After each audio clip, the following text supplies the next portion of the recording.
Hello friends, I am Dr. P. K. Paul. Welcome to my channel. Let's think differently and change our lives. So, friends, today I read the book, What Your Doctor Doesn't Know About Nutritional Medicine May Be Killing You. Before to begin today's video, I inform you that the link of others chapter of this book is given at description. You may watch this. So, let's go to start. 7. Cardiomyopathy. New hope for a cure. Wayne 15, a lifetime friend. We grew up together in a small town along the Missouri River in South Dakota. His father was my baseball coach all the way through high school, and even though Wayne is younger than me, we always seemed to be competing neck and neck in sports. In fact, when I was a senior, I set a local high school track record in the half-mile. Wayne broke it 2 years later.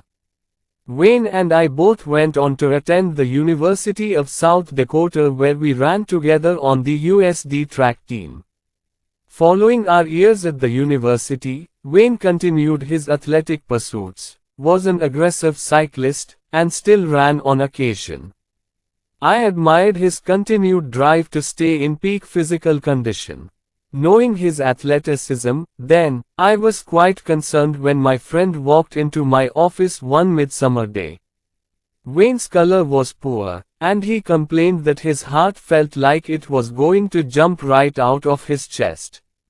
My former competitor looked tired and washed out as he informed me that he had come down with a severe flu about 3 months earlier and just never seemed to get over it. It seemed that anything he did completely wore him out. He was the manager of a restaurant and didn't know how he could continue working. It was that taxing to his body. As I examined my friend, I noted right away that his heart was indeed beating rapidly and irregularly.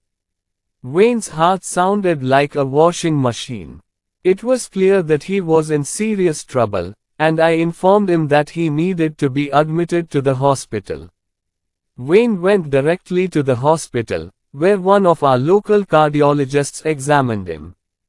An X-ray revealed that Wayne's heart was significantly enlarged. So the doctor immediately ordered an echocardiogram, a sound wave study of the heart. The results were shocking. Wayne's ejection fraction, a measure of how strong the heart is beating, was only 17%. A normal ejection fraction is between 50 to 70%. When an ejection fraction drops below 30%, the patient is a possible candidate for a heart transplant. Wayne's heart was huge, filled with blood clots, and in atrial fibrillation, beating irregularly. His situation was critical. The cardiologist then performed a cardiac catheterization, in which he injected a special dye into Wayne's heart and coronary arteries. His arteries were fine, but his heart had definitely suffered trauma. The next test, a biopsy of the heart muscle, showed that as a result of suffering a viral infection of the heart, Wayne had developed cardiomyopathy, extreme weakness of the heart muscle. The infection had most likely occurred in the spring when Wayne contracted what he believed was the flu. He'd actually contracted a viral myocarditis, which caused severe damage to his heart. The cardiologist prescribed the blood thinner Coumadin and placed Wayne on several other medications in an attempt to strengthen his heart. He was then able to leave the hospital, though he was very weak and could hardly move. Follow-up studies of Wayne's heart a few weeks later showed that his ejection fraction had improved to 23%. The cardiologist wasn't very optimistic, though, and felt that this was probably the most Wayne's health would ever improve.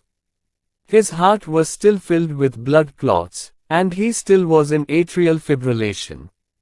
The only other option the cardiologist had to offer was the possibility of sending Wayne to Abbott Northwestern in Minneapolis, where he could be put on a heart transplant list. You can imagine how difficult it was for me to discuss this with my patient, my friend. I also had to inform Wayne's parents, two people I had grown to love and admire, that their son's life was in serious jeopardy. To make matters more painful still, they had recently lost a younger son to lung cancer. It seemed like I was a messenger of hopelessness. Wayne wanted to hold off going to Minneapolis and instead work with the local cardiologist and visit me on a regular basis. We placed him on a potent antioxidant and mineral supplement while he continued with his other medications. His blood clots finally cleared, and the cardiologist was able to convert Wayne's heart rhythm back to normal with electrical shock therapy. About the same time my wife, Liz, and I were flying to the Great Northwest when she showed me an article she was reading about a study on a natural nutrient, coenzyme Q10. Liz handed me the article written by Dr. Peter Langsveen, a cardiologist and biochemist practicing in Tyler, Texas. Dr. Langsveen had been able to significantly improve the health of his cardiomyopathy patients by simply adding supplements of the nutrient called CoQ10 to their daily medications. As soon as I returned home, I thoroughly researched the medical literature about the use of CoQ10 and decided that it was safe to try with my friend. What did Wayne have to lose? I asked him into my office the next day and started him on a dosage of CoQ10 similar to what Drive Langsveen had been recommending. Because Wayne was being so closely monitored by his cardiologist, I did not see him for 3 or 4 months, and when he did return to my office, he came to discuss the possibility of applying for total disability income. My hopes sank. Total disability. Wayne explained that because he had not worked for the past 8 months, his friends and business acquaintances had strongly urged him to consider going on disability. When I asked how he was doing, however, he told me that he was feeling fine and was actually able to ride his bike an average of 5 miles a day. He was even able to run a little. Grinning, I told Wayne that I would have difficulty recommending him for disability when his activity level had so dramatically improved. I suggested that we get another echocardiogram to see how his heart was doing. He agreed. I was astonished when I got the results. Wayne's ejection fraction was back into a normal range at 51%. The only explanation for his miraculous improvement was lots of prayer and the nutrient CoQ10. The next week I ran into Wayne's cardiologist in the doctor's lounge, and I happily shared what had happened with our patient. But the cardiologist didn't reflect my enthusiasm. He simply did not believe me. In fact, this doctor insisted that Wayne's echocardiogram be repeated on his machine. Wayne was called to his cardiologist's office, but I didn't hear anything on the results for several weeks. When a letter finally did come, I learned that Wayne's ejection fraction on the cardiologist's machine was 58%. Yes, that is even better, I thought. A week after I received the letter, I was grabbing a snack in the doctor's lounge when the cardiologist approached me. Our interaction was a bit different this time. Amazed at Wayne's improvement, the doctor was anxious to see some of the research studies on CoQ10. I told him I would send copies of the studies right over.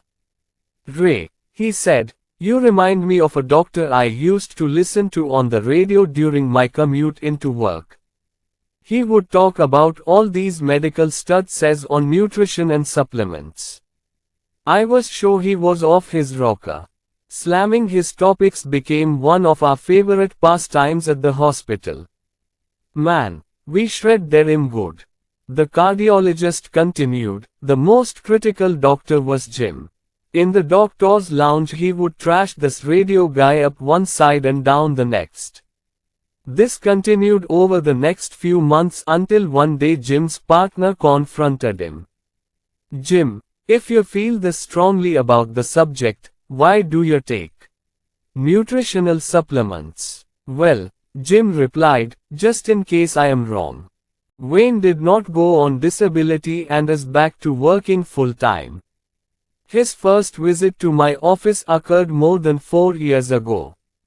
My friend is now able to do all that he wants to physically, and his follow-up echocardiograms continue to show that his ejection fraction is normal. Let me assure you, though, that Wayne's heart has not been cured. He still has cardiomyopathy. But with the addition of the nutrient CoQ10, Wayne's heart has its needed fuel source, which now allows his heart to compensate for its weakened state. Diseases of the heart muscle. The heart is not a complicated organ. It is primarily a muscle whose main job is to pump blood throughout the body.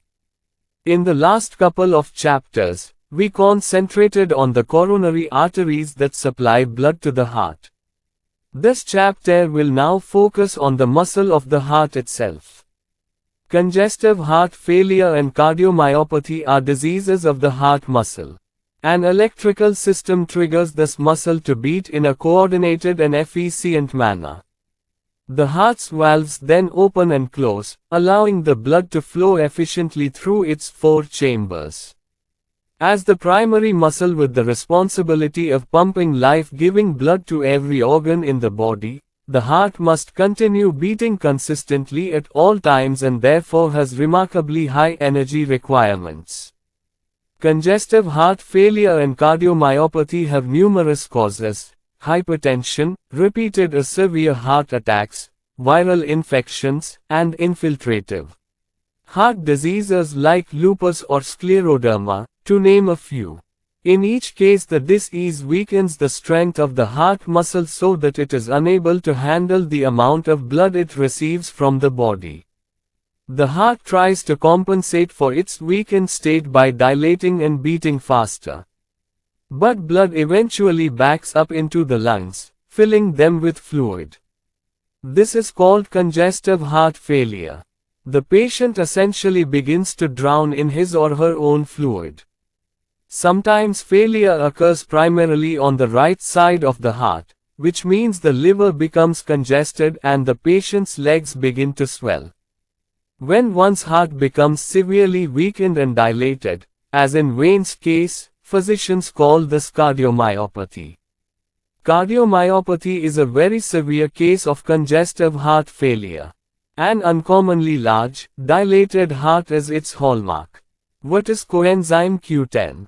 Coenzyme Q10, CoQ10, or ubiquinone, is a fat-soluble vitamin or vitamin-like substance that is also a potent antioxidant. Trace amounts of CoQ10 exist in a variety of foods, such as organ meats, beef, soy oil, sardines, mackerel, and peanuts. The body also has the ability to make CoQ10 from the amino acid tyrosine, but this is a complicated process that requires at least 8 vitamins and several trace minerals to complete. A deficiency in any one of these nutrients can hinder the body's natural production of CoQ10. Coenzymes as a group are cofactors essential for a large number of enzymatic reactions within the body. CoQ10 is the cofactor for at least 3 very important enzymes used within the mitochondria of the cell. Remember, the mitochondria are essentially the battery or furnace of the cell, where the energy of the cell is produced. Mitochondrial enzymes are needed for the production of the high-energy phosphate and adenosine triphosphate, upon which all cellular function depends. You will recall that the mitochondria are where the oxidative process occurs. Not only does energy start here, but the dangerous byproducts, free radicals, are also created. As a strong antioxidant, CoQ10 is extremely important in helping neutralize free radicals. However, its most important function in this situation is to help create energy. CoQ10, which helps fuel human mitochondria, was first isolated from a beef heart mitochondria by Dr. Frederick Crane in 1957. In 1958, Dr. Carl Folkers and co-workers at Merck, Inc. determined the exact chemical structure of CoQ10 and began synthesizing it.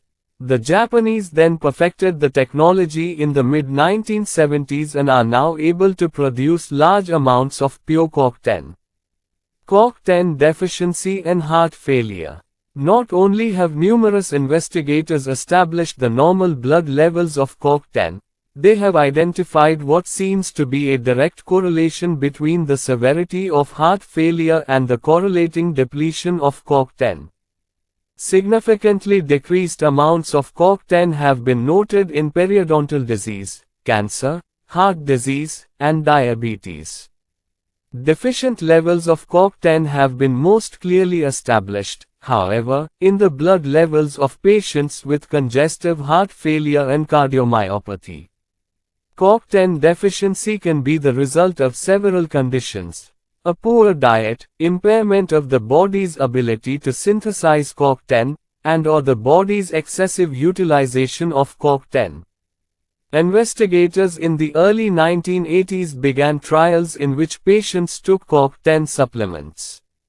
Over the past 20 years, interest has continued to mount and numerous clinical studies have tested the results of CoQ10 in cardiomyopathy and congestive heart failure patients. No fewer than 9 placebo-controlled clinical trials have taken place around the world. 8 international symposia have been held on the biomedical and clinical aspects of CoQ10, at which physicians and scientists from 18 different countries presented more than 300 papers. The largest of these international studies was the Italian multi-center trial by Baggio and Associates, which involved 2,664 patients with heart failure. In this particular study, nearly 80% of the patients improved when they started taking CoQ10, and 54% of these patients had major improvements in 3 major symptom categories. Put simply, studies and real-life examples show that CoQ10 is an enormously helpful supplement in treating patients with life-threatening heart conditions. While it doesn't cure them, it certainly hinders the progress of the disease. Treating patients with cardiomyopathy. Have you ever wondered what a heart transplant costs? Was your guess $250,000? Were you aware that more than user todo patients at the age of 65 are on the heart transplant list? Thousands more patients over 65 may have cardiomyopathy, but they are not eligible to be placed on the heart transplant list because of their age.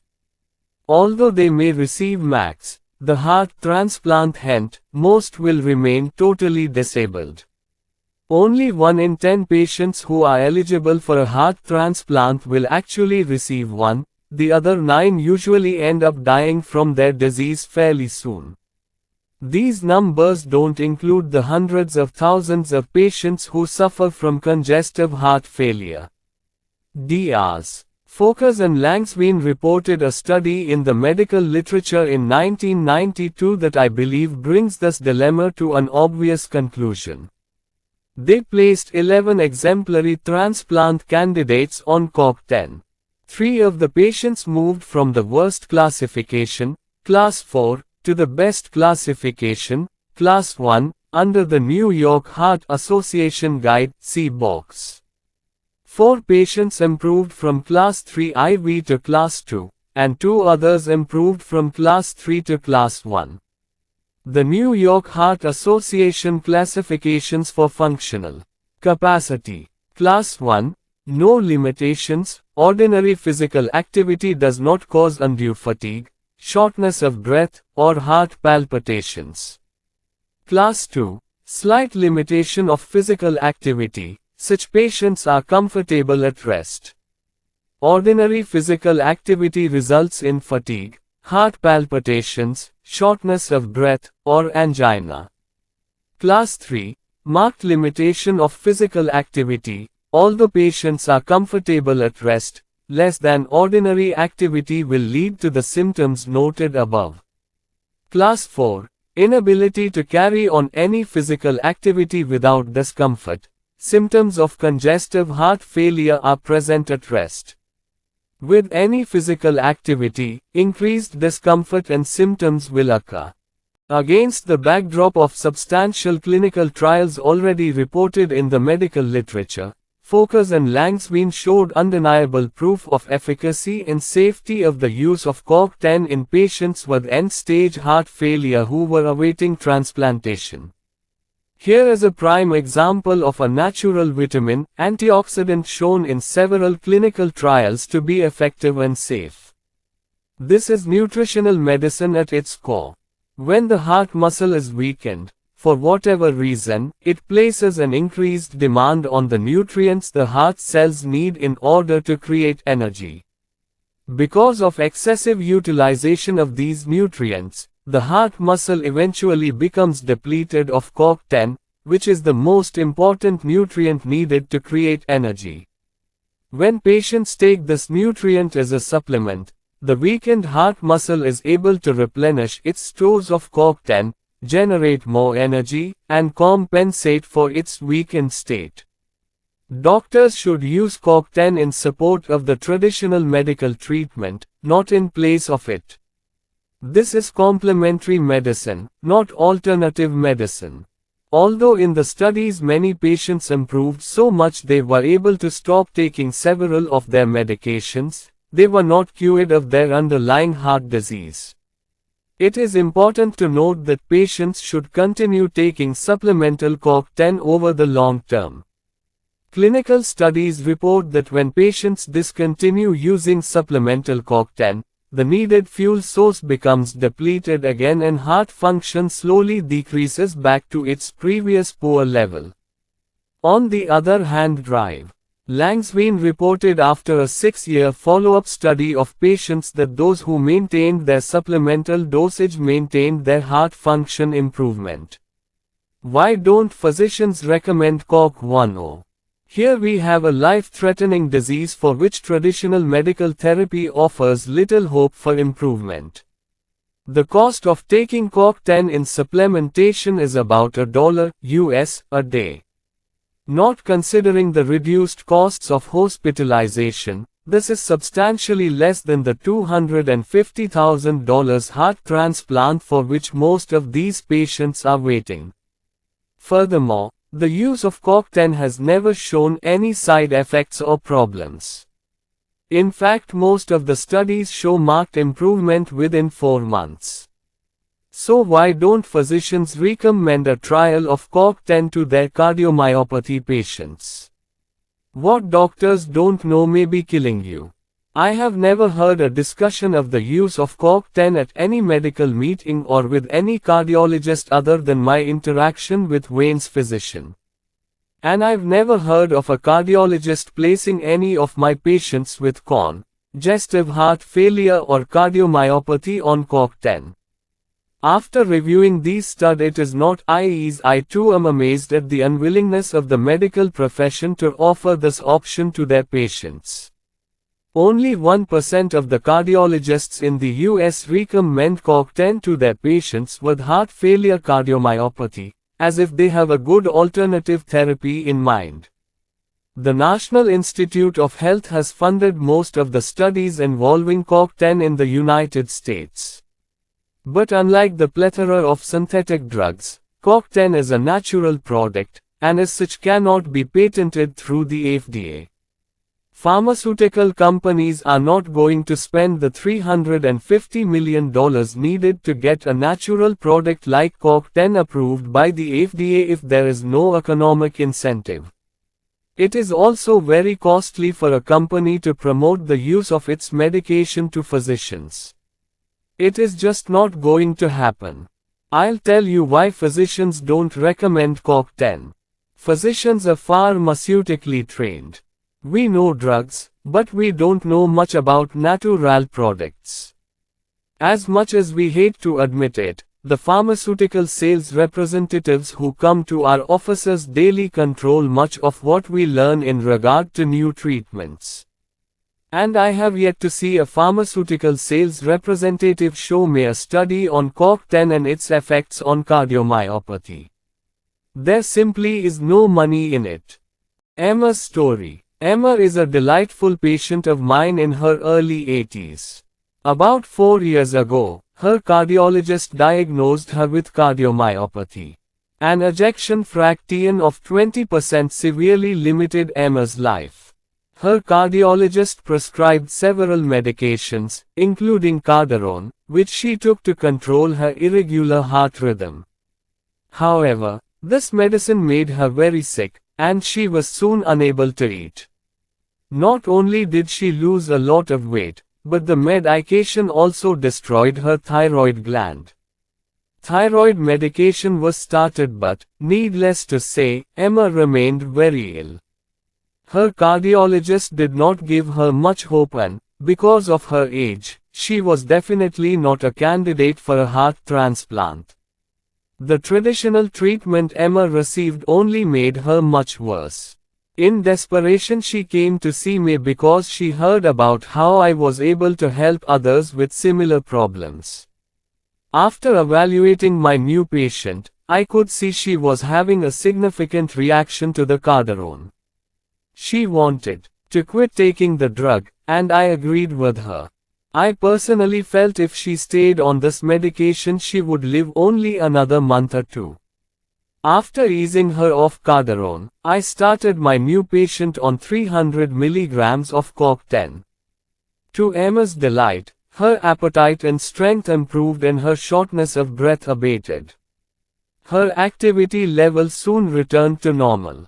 4 months later, her cardiologist repeated an echocardiogram and was pleased to see her ejection fraction had improved to 42%. Emma has become more concerned about her arthritis than her heart. In fact, she was able to have her left knee totally replaced, not bad for a lady who was not expected even to live. It has been 4 years since Emma received her cardiomyopathy diagnosis, and she continues to live a healthy and happy life. Physicians must become their patients' advocates. We need to learn and understand how natural products can help our patients. A basic principle here I cannot emphasize too much: when we support the natural function of the body and try to elevate its ability to perform at an optimal level, then and only then have we done everything possible to promote healing. Taking supplements to accommodate this functioning is best described as complementary medicine. Patients with cardiomyopathy should continue taking their medication, but by adding a complete and balanced antioxidant and mineral tablet along with higher doses of CoQ10, 300 to 500 mg per day. We support the natural function of the failing heart, and the patient improves significantly.